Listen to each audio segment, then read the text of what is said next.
তাকে হত্যা করে হয়ে থাকতে পারে এবং তাকে ধাওয়া দিয়ে এনে ঠিক এই দোকানটির সামনে ঠিক এখন থেকে বেশ কিছু সময় পূর্বে, এখন থেকে 16 থেকে 17 ঘন্টা পূর্বে ঠিক এই জায়গাটিতেই সাংবাদিক তুহিনকে কুপিয়ে হত্যা করা হয়েছিল এবং সেই জায়গা থেকেই বাংলা নিউজের সরাসরি সম্প্রচারে আপনাদেরকে দেখানোর চেষ্টা করছি।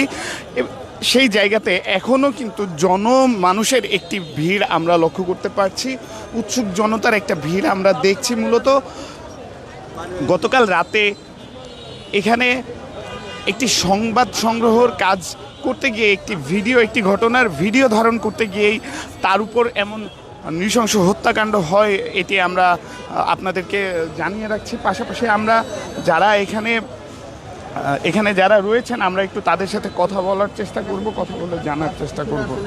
কি দেখছেন? হ্যাঁ,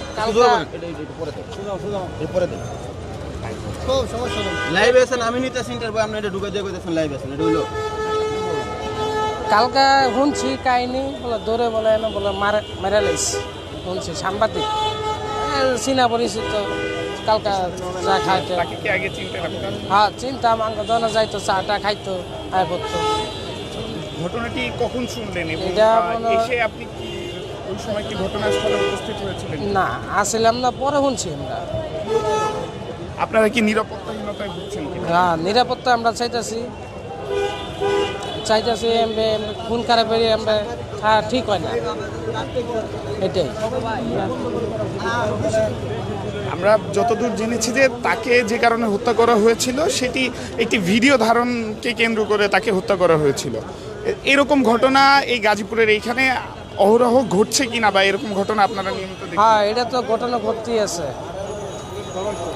শাপলা মানুষের একটা হইতেছে। ধন্যবাদ।